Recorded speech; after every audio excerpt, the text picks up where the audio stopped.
Hello दोस्तों, नए video में आपका बहुत बहुत स्वागत है। वीडियो में हम बात करेंगे आईआरएफसी के आईपीओ की। दोस्तों, ये गवर्नमेंट की एनबीएफसी है और जब भी हम एनबीएफसी या बैंक्स की बात करते हैं तो एनपीए की बात करते हैं, मतलब नॉन परफॉर्मिंग एसेट। तो दोस्तों, यहां सबसे पहले आपको हम बता दें, इसका एनपीए 0 है। तो ये कैसे है, ये कैसे बिल्कुल रिस्क फ्री बिजनेस है एनबीएफसी का, वो हम आपको वीडियो में बताने वाले हैं। आईपीओ से जुड़ी जो इंपॉर्टेंट इन्वेस्टमेंट डिटेल्स, जो एज एन इन्वेस्टर अगर आप यहां पर इंटरेस्टेड है तो जो आपको जाननी चाहिए वो सब आपको बताएंगे। अलॉटमेंट के क्या चांसेस है, देखिए अभी बर्गर किंग का या फिर मिसेस बेक्टर्स फूड का आईपीओ आया था, तो कंपेयर अगर आप करें पिछले कुछ महीनों के आईपीओ से तो ये कितना बड़ा है या छोटा है, वो सब आपको बताएंगे। आईआरएफसी के बारे में हम आपको बताएंगे और क्या क्या फैक्टर आपको कंसिडरेशन में रखने हैं अप्लाई करने से पहले। तो बहुत सारी जानकारी मिलने वाली है, कुछ ना कुछ वैल्यू आप जरूर लेके जाएंगे दोस्तों, ये हमारा दावा है।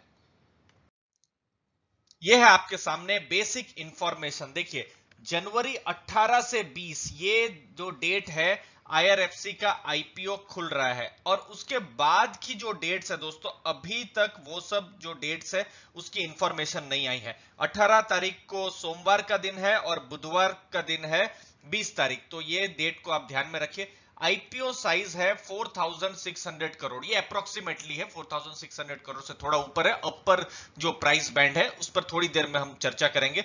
जो प्राइस बैंड जो है वो 25 रुपए से 26 रुपए तक है। तो जो भी कैलकुलेशन होंगे तो हम 26 रुपीज जो है, 26 या 26 रुपए, हम उसको ही कंसीडर करने वाले हैं। और मार्केट लॉट जो होगा वो होगा 575 शेयर्स का दोस्तों।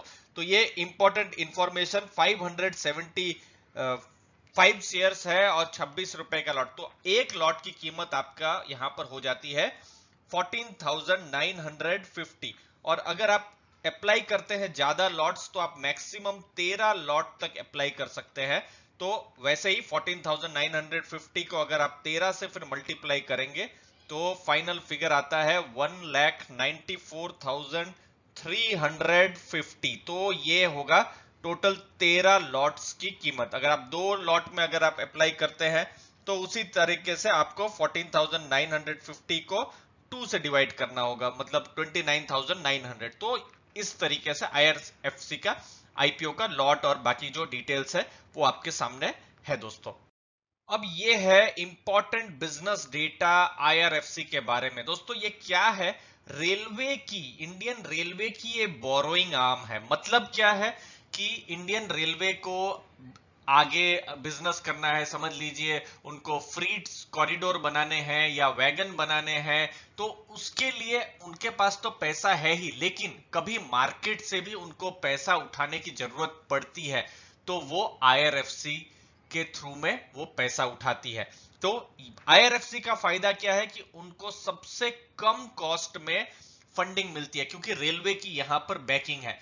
समझ लीजिए आपके पास यहाँ कॉर्पोरेट बॉन्ड फंड्स होते हैं, क्रेडिट बॉन्ड फंड्स, अगर आपको बॉन्ड्स में थोड़ा आइडिया है तो जनरली कंपनियां 8%, 9%, 10%, खैर अलग अलग टाइम में अलग अलग रेट होते हैं। मैं जस्ट आपको बता रहा हूं बेसिक कि इतना हाई उनको इंटरेस्ट रेट देना पड़ता है, लेकिन आईआरएफसी को बहुत ही कम रेट में पैसा मिल जाता है, क्योंकि यहां पर गवर्नमेंट की बैकिंग है, उनको रेलवे की बैकिंग है। मेन काम उनका क्या है, फाइनेंस करना, और वो करती है वो रेलवेज को। अब जो बिल्कुल स्टार्टिंग में हमने जो आपसे कहा था कि इसके एनपीएज नहीं है, बिल्कुल भी एनपीए नहीं है, क्योंकि इनका जो मेन जो बोरोइंग है वो सवरन है, मतलब रेलवे को ही है। तो रेलवे से ही इनको पैसा मिलता है। तो ऐसा नहीं है कि एनबीएफसी है तो रिटेल को, आपको, हमको या किसी बड़े इंस्टीट्यूशन को वो लोन देती है, नहीं, ऐसा नहीं है। आईआरएफसी गवर्नमेंट ऑफ इंडिया या मिनिस्ट्री ऑफ रेलवेज के अंदर में ही आता है, तो मिनिस्ट्री ऑफ रेलवे को ही ये पैसा देती है दोस्तों। तो उस चीज का आप ध्यान रखें।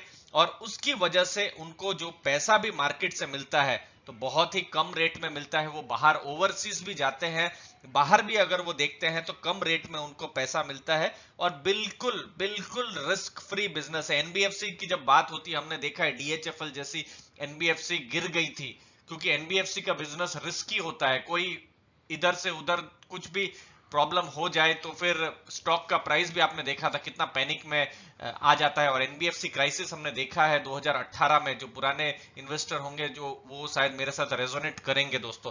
तो आप वो चीज ध्यान में रखिए कि बिल्कुल रिस्क फ्री बिजनेस है ये, एनबीएफसी है लेकिन गवर्नमेंट की है और सबसे स्ट्रॉन्ग क्रेडिट रेटिंग है।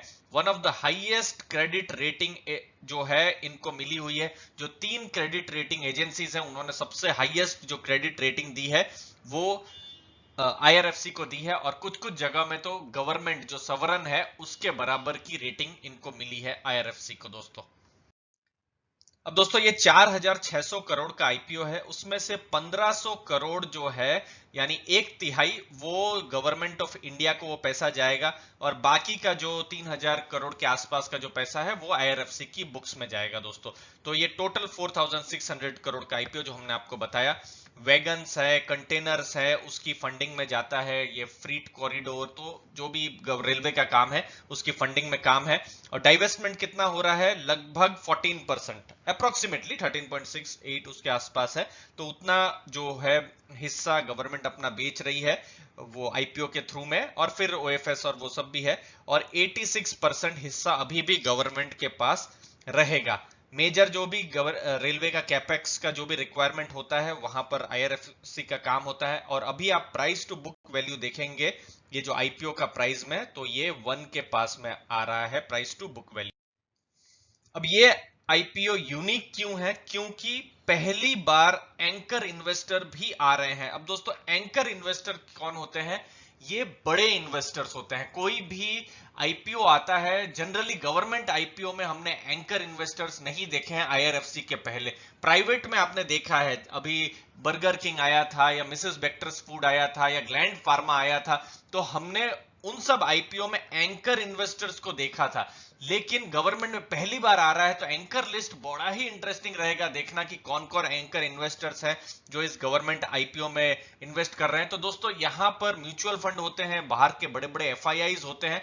तो ये लोग कुछ छोटा नहीं समझते हैं या सोचते हैं, ये ज्यादा सही वर्ड रहेगा, वो लॉन्ग टर्म के बारे में सोचते हैं। और 1 महीने के लिए इनका जो भी इन्वेस्टमेंट है वो भी ब्लॉक रहता है। 1 महीने के बाद बहुत सारे इन्वेस्टर थोड़ा बहुत निकल भी जाते हैं, ऐसा नहीं है कि सब लोग लॉन्ग टर्म के लिए रहते हैं, लेकिन एक इससे आइडिया, जितने भी स्ट्रांग अगर एंकर इन्वेस्टर की लिस्ट हो तो एक आइडिया मिलता है कि कंपनी के ऊपर जो कॉन्फिडेंस है बड़े इन्वेस्टर्स का, तो वो भी हम आपको बताएंगे जैसा ही एंकर इन्वेस्टर की लिस्ट आएगी। आईआरएफसी के पेपर्स की बहुत ही बड़ी बॉन्ड मार्केट में डिमांड है क्योंकि बहुत सेफ है, जैसे कि हमने आपको कहा था। रिटेल कोटा 35% का है। अब ये 4,600 करोड़ का अगर आप देखें तो 35%, 1,500-1,600 करोड़ के आसपास आप अभी देख सकते हैं।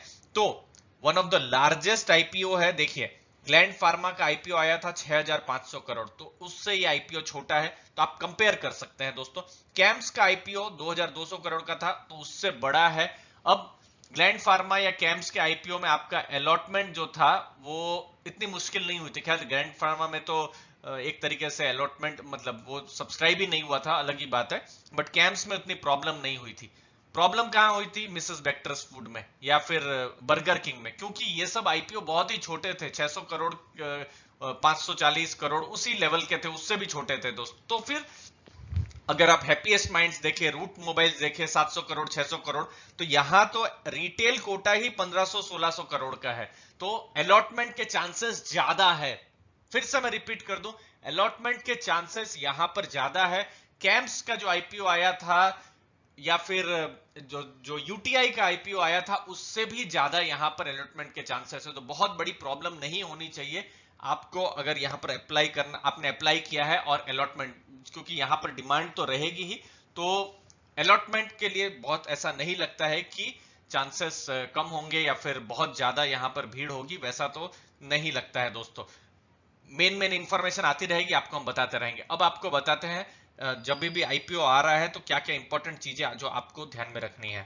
पहली चीज है ग्रे मार्केट ट्रेंड्स, जो अभी तक हमको नहीं पता है और अभी करंट ग्रे मार्केट में एक्टिविटी बहुत कम है, इसको हमको चेक करना होगा। ये 18 तारीख को आईपीओ है, तो आईपीओ से पहले जैसे जैसे इंफॉर्मेशन आएंगी तो बहुत ज्यादा आइडिया आएगा। तो 16 तारीख या 17 तारीख को कैसा ट्रेंड रहेगा हम आपको एक बार आपको बता देंगे। फिर ब्रोकरेज रिपोर्ट्स, अब तो आईआरएफसी का खाली इंफॉर्मेशन ही आई है, ब्रोकरेज रिपोर्ट भी अगले 2-3 दिनों में एक्सपेक्टेड है कि वो भी आ जाए, या फिर सोमवार के दिन आ जाए जिस दिन आईआरएफसी का आईपीओ खुल रहा है, तो और ज्यादा आइडिया आएगा कि उनका क्या व्यू है, सब्सक्राइब कहते हैं या नॉन सब्सक्राइब कहते हैं, क्या कहते हैं, तो फिर वो हम आपको बता देंगे। एंकर लिस्ट, एंकर लिस्ट जैसे कि हमने आपको बताया बहुत ही इंपॉर्टेंट है, बड़े इन्वेस्टर, म्यूचुअल फंड है, बाहर के इन्वेस्टर, फॉरेन इन्वेस्टर जिसे कहा जाता है वो है, या फिर इंश्योरेंस कंपनी जो बड़ी बड़ी है, वो सब यहाँ पर कौन कौन यहाँ इन्वेस्ट कर रहे हैं, तो आपको हमको एक कंफर्ट आएगा उनका नाम का देख के। जैसे ग्लैंड फार्मा यहाँ मैंने इसलिए बताया क्योंकि ग्लैंड फार्मा में भले ही बहुत सारे रिटेल इन्वेस्टर्स ने इन्वेस्ट नहीं किया था या फिर एचएनआईज ने नहीं किया था, लेकिन बहुत ही मजबूत उनकी एंकर लिस्ट थी, बड़े बड़े म्यूचुअल फंड्स ने, मिड कैप के, लार्ज कैप के भी कुछ म्यूचुअल फंड्स ने भी वहां पर बाइंग की थी दोस्तों।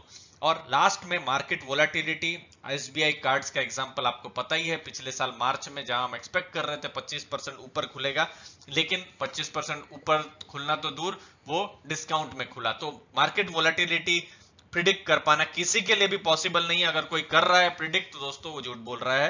तो उम्मीद है आपको वैल्यू मिली होगी दोस्तों, बेसिक इंफॉर्मेशन जो आपको चाहिए वो आपको मिला होगा। वीडियो अच्छा लगा तो जरूर लाइक शेयर सब्सक्राइब कीजिए, हम नया वीडियो लेकर आएंगे और ज्यादा डिटेल्स के साथ जैसे ही आईपीओ के दिन पास आ रहे हैं दोस्तों। आपके समय के लिए बहुत बहुत धन्यवाद दोस्तों।